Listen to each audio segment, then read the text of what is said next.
practicing mindfulness of breathing, because it's a mindfulness practice, some people think it means just following the breath wherever it's going to go, or following the mind wherever it's going to go, being non-reactive, non-judgmental.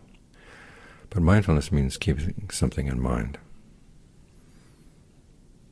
In this case, you keep in mind that you want to stay with the breath. As the Buddha says, you're practicing this practice to get the mind into a state of concentration. Here again, there's some conflict or some disagreement as to what the word samadhi, that I translate as concentration, or most people translate as concentration, actually means. Some people say concentration sounds too tense. It would be better to think of it as lucid calm.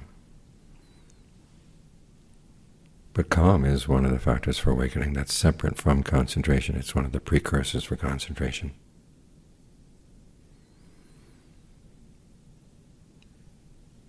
The way concentration is defined in the text, it definitely is staying with one thing. Citta segakata is the Pali term, which basically means having one gathering place for the mind. You're going to stay with the breath. And there will be other things coming up that are related to the breath. Of course, when you breathe, there are going to be feelings of pleasure or pain in the body that are related to the breath. The fact that they're related to the breath means that they're not outside of the realm of your concentration. And of course, that's the state of your mind, trying to stay with the breath. You're going to be aware of that too. So you stay focused around the breath. Everything gathers right here. Some people object to the idea of working on having one focus for the mind because it requires desire.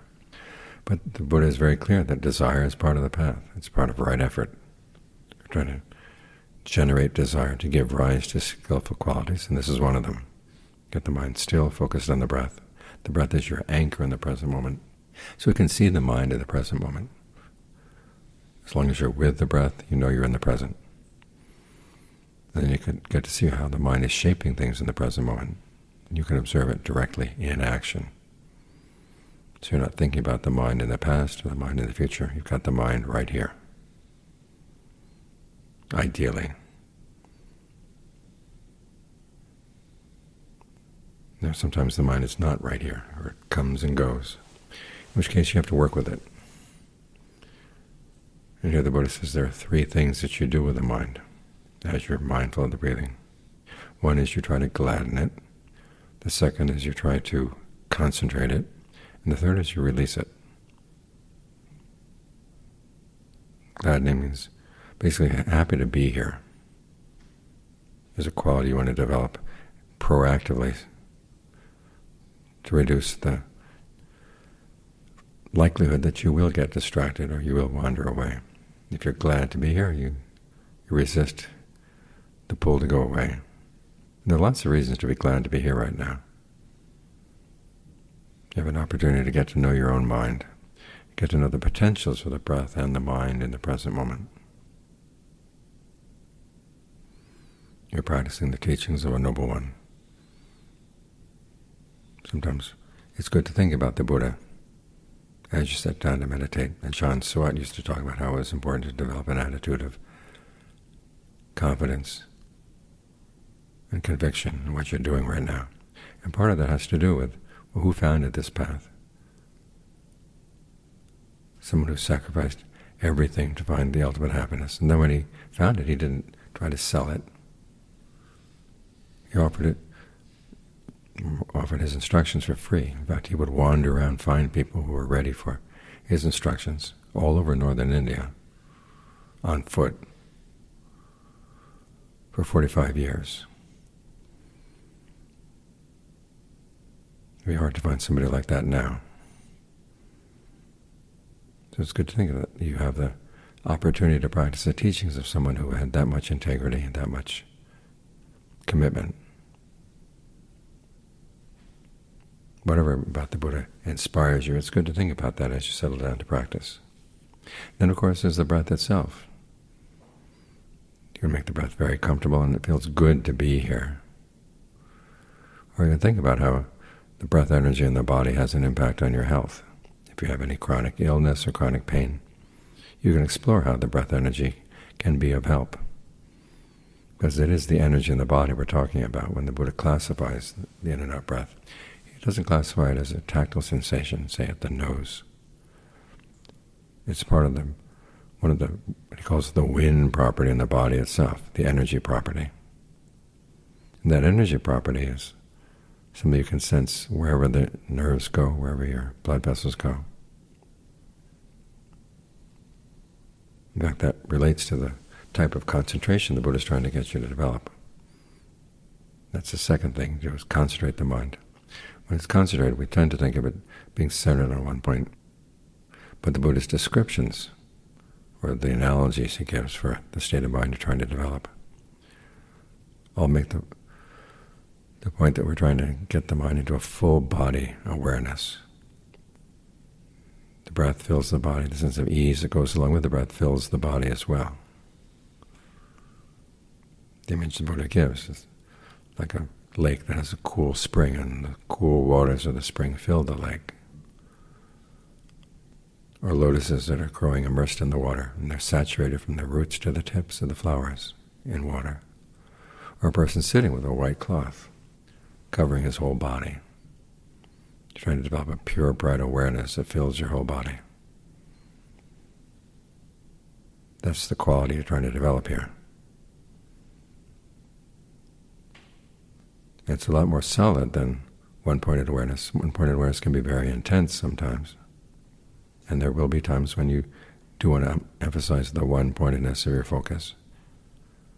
But the problem with one-pointedness is that if anything comes up to disturb it, you've lost your concentration. Whereas with full-body awareness, things can come in, can go out, but they don't disturb the frame of your awareness, which is the body as a whole. So trying to develop that sense of the whole body all at once, the whole body breathing in, the whole body breathing out, and you're aware of the whole body all at once. Your awareness of your feet is in your feet, your awareness of your hands is in your hands. The awareness of the eyes is in the eyes, all at once. That's the state you're trying to maintain. As for releasing, there are many levels of release. We can talk about the releasing on the most basic level, which is getting the mind away from its distractions. Even though you're trying to develop this sense of being gathered together around one thing, there will be other vagrant notions coming through the mind. It's part of your past karma. The question is, are you going to go with them or not? If you're really solidly with the breath, you realize you don't have to go. But before you get solidly there are going to be a lot of temptations to follow other things around. It's just good to know how to deal with them. The Buddha sets out 5 strategies altogether. The first one is when you realize that you've left the breath, just bring yourself right back. In other words, there's been a slip in mindfulness, slip in your alertness. But now you've regained mindfulness, you've regained alertness, so you bring the mind right back. Sometimes you have to ask yourself, what was it about the breath that allowed you to go to begin with? You might want to change the way you breathe. So it's more gratifying, more satisfying. Or here again, there are times when you're wandering off, and before you get back to the breath, you have to think about something to remind yourself of why you want to go back to the breath. And you can think about the Buddha, the Dhamma, the Sangha. If you're having doubts about your ability to do this practice, remind yourself of the good things you've done in the past, the times you've been generous, the times you've been principled in your actions, when it was a challenge. Or you can think about death. That's one of the topics of meditation that the Buddha recommends. And it's not just thinking death, death, death. It's thinking there's work that has to be done. My mind needs to be brought into a good shape before I die. And I don't know when I'm going to die, but I do know I have the opportunity to work on the mind right now. So this is basically a lesson in heedfulness. There's important work that has to be done, and if you don't do it now, when are you going to do it? It doesn't get easier as you get older. So that's the first strategy. Just simply remind yourself that you're not here to wander around, you're here to do work. You're here to make a difference in the mind by getting it skilled and staying with one thing. The second strategy is, if the mind keeps going back to a particular topic, remind yourself of the drawbacks of that. If you were to think that topic for a whole day, what would it accomplish? Either be a total waste of time, or it would actually get you to do something unskillful. So why give it any time at all? The image the Buddha gives is this: think of his mind as a young man or a young woman, fond of adornment, fond of beauty, looking in a mirror, and suddenly discovering that there's a dead snake or a dead dog hanging from his neck. You don't want to get rid of it immediately, so try to develop a sense of real distaste for that kind of thinking. And then you get back to the breath.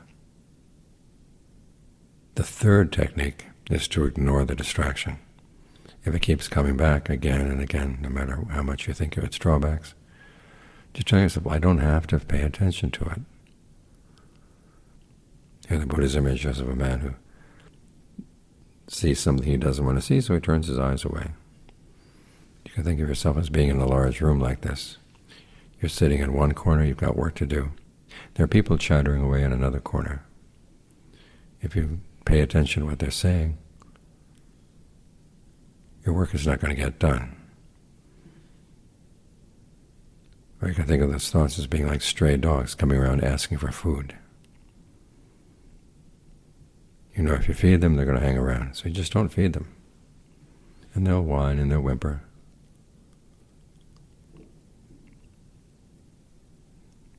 But if you're firm in not giving them anything to eat, they're going to go away. And the same with thoughts in the mind. If you don't pay them any attention, they'll hang around for a while, but then they'll go. And you've learned an important lesson. Things that come up in the mind feed on the attention you give to them. So why pay them any attention? The fourth strategy is to notice that when a thought comes into the mind, there's going to be a pattern of tension in the body. You sense this, especially if you've been getting sensitive to the breath energies in different parts of the body. So if you find the tension, just release it, relax it. It's as if there's a marker in your body around which the thought will coalesce, and you remove the marker. There's nothing to depend on, nothing to stand on. The image the Buddha gives here is a man who's walking. He says, why am I walking? Why don't I just stand? As he's standing, he says, why am I standing? Why don't I sit down? Well, I'm sitting down. Why am I sitting here? Why don't I lie down? In other words, you get into more and more relaxed positions that take less energy. We talked about the energy that's required for the concentration. Well, distraction requires energy too. As long as you're going to be putting energy into your thinking, put energy into things that are going to be useful, like getting the mind to settle down. The final strategy is, if nothing else works, just press your tongue against the roof of your mouth, clench your teeth, and tell yourself, I will not think that thought. Just squeeze it out. The Buddha's image here is a strong man who's overpowered a weak man, bends him down. You might use a meditation word. Bhutto is a popular word in the forest tradition. Just repeat it really fast, like a machine gun. Bhutto, Bhutto, Bhutto. And be very firm in your determination. You're not going with a thought. Of the various strategies, this is the one that requires the least insight and just the most force.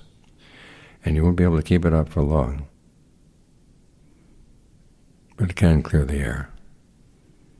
Then you can go back to one of the other techniques. You're going to need a complete toolbox here. And this is the sledgehammer.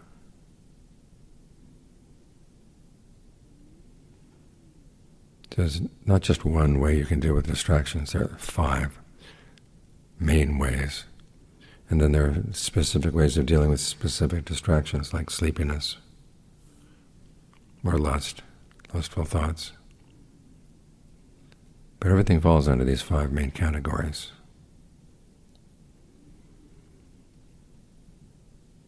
As the Buddha said, when you've mastered these, then you can think whatever thought you want to think, and you don't have to think any thoughts you don't want to think.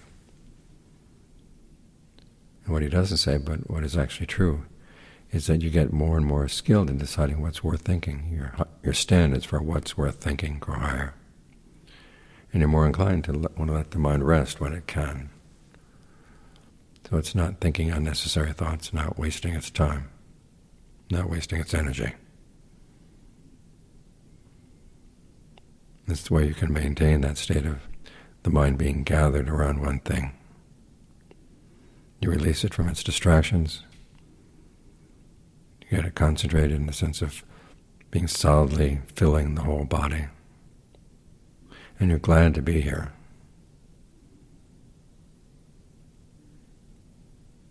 When you've worked with the mind in these 3 ways, then your mindfulness of breathing gets really strong, and you do get into good, strong states of concentration that are very clear. Because the whole purpose of concentration is to get to see your mind more clearly. And when it's still and fully aware like this,